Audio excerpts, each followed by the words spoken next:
We're going into this blind tasting, not knowing what's in our glass, but we got clear eyes, full hearts, and we can't lose.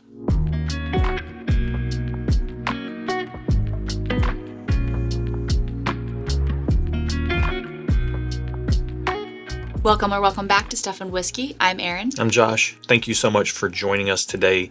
If you are new here, we're not a whiskey review channel. We're a whiskey reaction channel where our reactions serve as your review.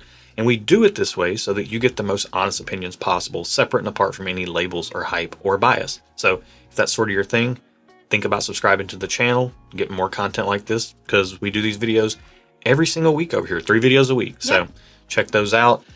I don't know what we got in our glass, but it's been drawn at random from our blind sample pool, full of all sorts of whiskeys, and we don't know what we're drinking. But we do know that this is in a clear jar, as we can see here, which is letting us know that it is safe to drink at the beginning of our recording block rather than the end, so that we don't end up getting like a peated scotch that messes our palate up. We know it's not a scotch or like an Irish that's going to kind of mess up our palate. Right. But I can't wait to get into this. Let's get it on the nose and see what we're working with. Oh. What are you getting? This smells like a me pour. Yeah. Yeah. If you're new here, also, Erin's more of a social sipper. I'm more of a whiskey enthusiast. Yeah. And as an enthusiast, I tend to like big, bold, rich pours, especially bourbons. But you that's like what this them smells like. Sweet. Yes. I like bold and rich pours, but I don't like them as sweet as you do. And when the first word that popped into my head when I smelled this was sweet. Yes. This is sweet. It's very sweet. Dark and sweet. Yeah, I'm almost getting this very rickhouse oakiness to it. Uh-huh. That's just, it smells like... If the rickhouse was covered in sugar. Yeah, if you've ever walked into a rickhouse before on a tour at a distillery, particularly in Kentucky, this is basically what the air smells like. Yeah. It just... It is encompassing you, and which is a good smell to me. Yeah, there's like this sugary caramel, Yeah. vanilla oakiness to it, that heavy, like sweet woodiness. Yeah, I absolutely see that for sure. And there's almost like kind of like a red fruity type of note in here as well. It's like, I don't even know, it's almost darker than that. It's like a red purple fruit type of thing going on. Let's taste it. But first, we really want you to avoid those rough mornings, and we want you to feel your best the day after having some pours, which is why we have to talk about today's video sponsor, Zbiotics, the world's first genetically engineered pre-alcohol probiotic that helps you feel your best the day after drinking. And the way these things work is you just have these little drinks right here, give them a little shake right there, and crack them open, put them down the hatch. Cheers to a better morning.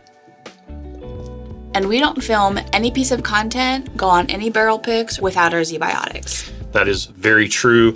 People actually, we get on barrel picks and we bring out the Zbiotics and people are like, oh, that's for real. Like, it's not just a video sponsor thing. It is not just a video sponsor thing.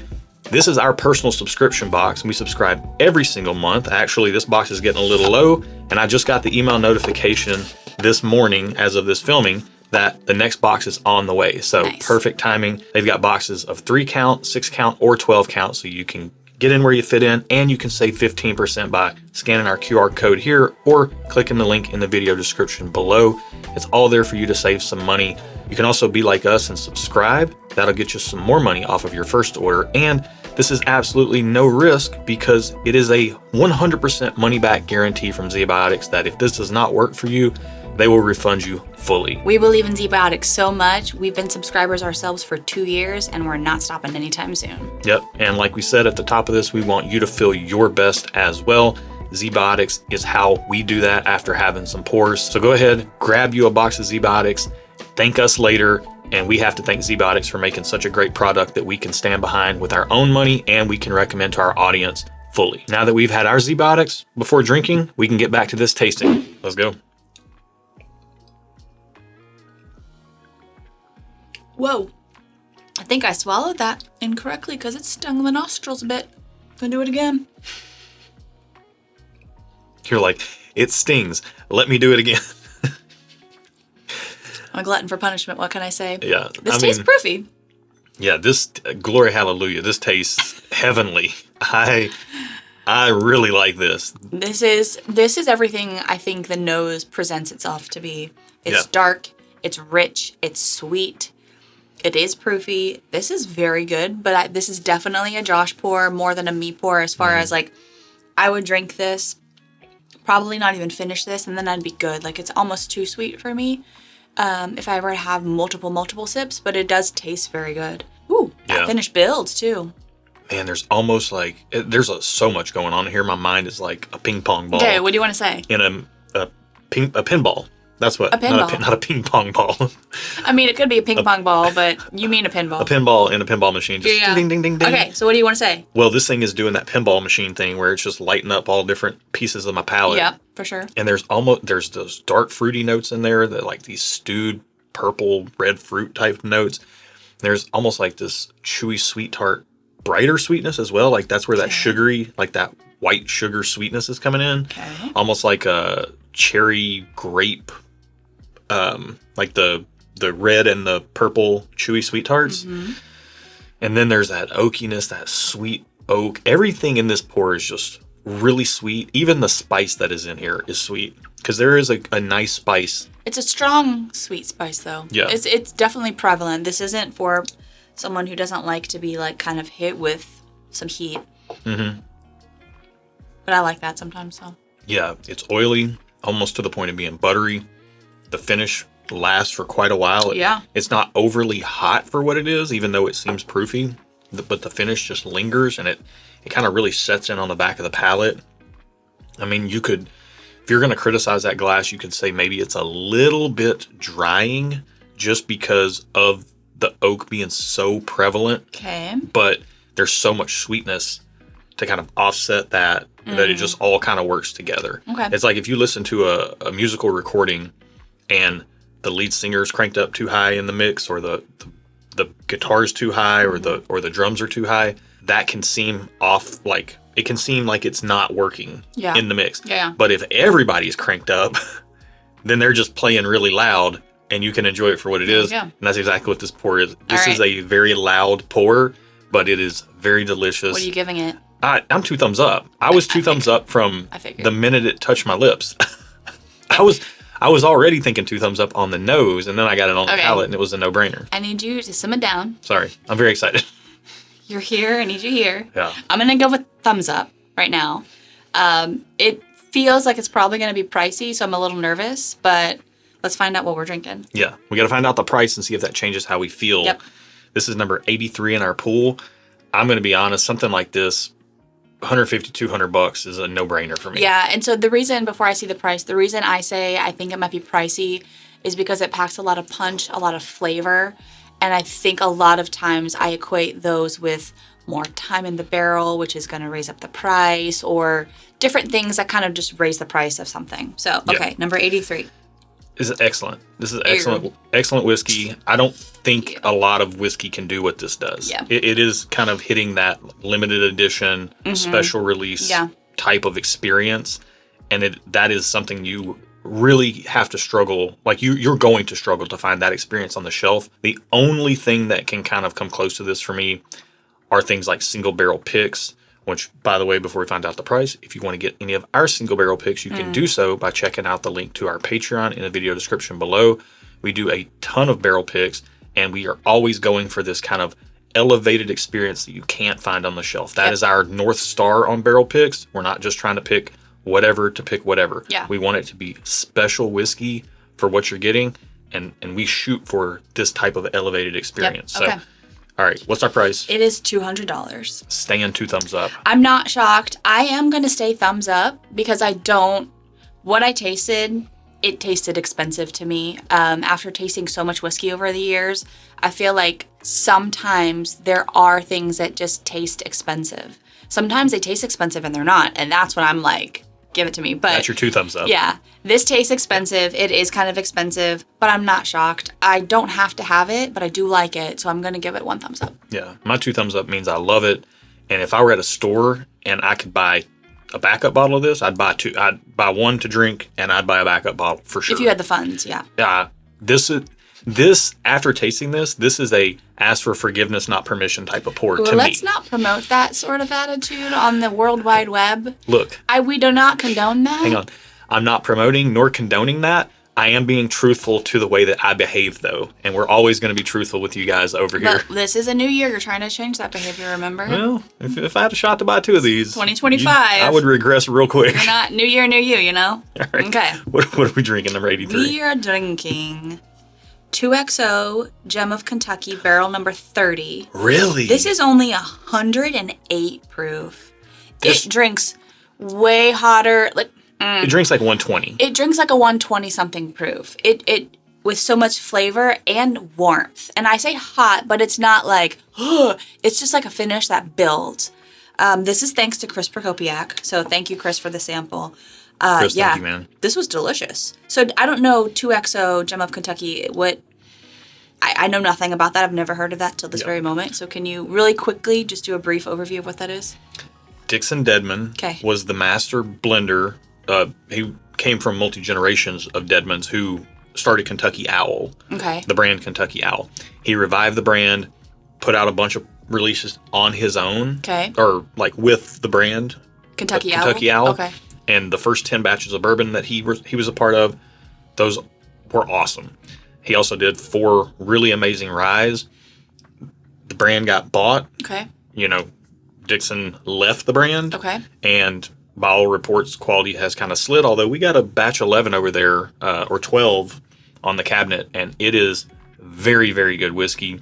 But I think this is better than that. So this is from that brand? It's from Dixon Deadman. So once he left that brand... thank you for finishing the story. Once he left that brand, he started 2XO. Okay. And 2XO is two times oaked. We're getting there. Yeah, 2 times oaked is 2XO, which means at least a portion of the products that he puts out have some type of secondary barrel influence on them. Every bottle does. Yeah, which was a little bit of a mark within the Kentucky Owl bourbon batches that he was doing, and probably the rye batches as well. He loved to put like a little bit of some of the barrels in the blends into toasted oak or double barreled oak. And then he blended that in with the other stuff, and that's why you got what you got. That little drying note makes a lot of sense on this now. You know what I'm saying? Oaking? Yeah. Now, these Gem of Kentuckys are single barrels. So I'm assuming that they are single barrels that have been then double oaked. For all I know, maybe he puts, multiple barrels into a secondary barrel, and then that secondary barreling is the single barrel at that point in time. That is also the legally that's okay to call that a single barrel product. So you're just speculating. You don't know. I don't know what he does. Dixon has never been fully forthright with that information. And it's proprietary. Well, that's a hard word to say. Proprietary. I don't mind that he's not forthright. He's got his way that he does things. He makes good whiskey. And it works. Now, here's what I do know. I do know that because these are single barrels, this was barrel number 30 or whatever the barrel number was, this one right here to me has a lot of shades, being honest, of George T. Stagg. It has that drying element that's not quite George T. Stagg. Like George T. Stagg doesn't have that drying element. But there's a lot of stuff in here, like the way the sweetness comes across, the type of sweetness, even the actual flavor profile itself. Like 90% of the flavor profile is George T. Stagg. So if you can't find a George T. Stagg, like none of us can, then... Well, I have a feeling you probably can't find this either. This stuff kind of got out there and sat a little bit because it was $200, and he has another core lineup release, 104 proof, that he'll have like the Phoenix blend, the Innkeeper's blend. He's got these different blends that he does, and those are $100.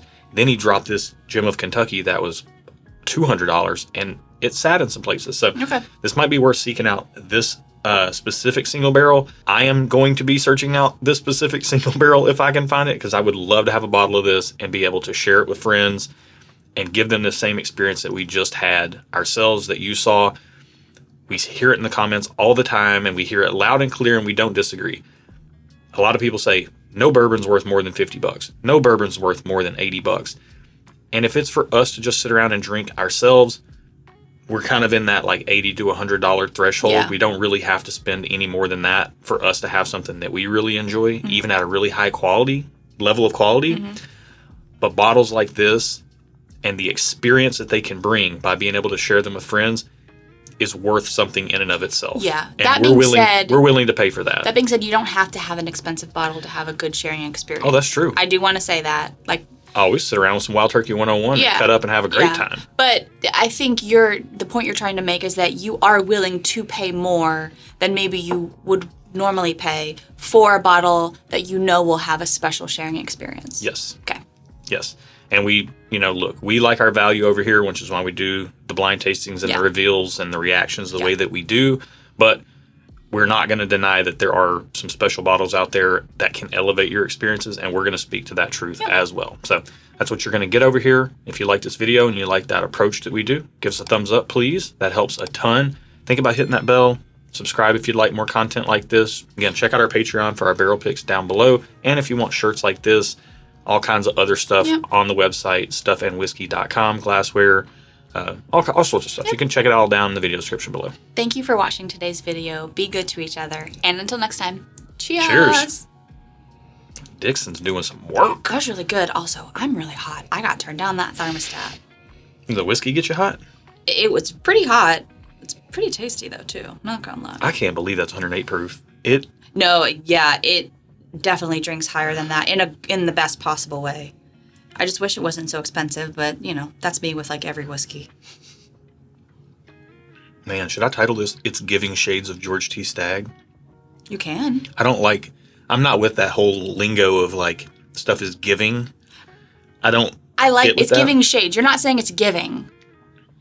So you're millennial coding it by saying it's giving shades of. But here's the thing. We're not millennials. We are millennials. Well, yes, we are. We're elder millennials. We're millennials. I thought Gen Z is doing the giving thing.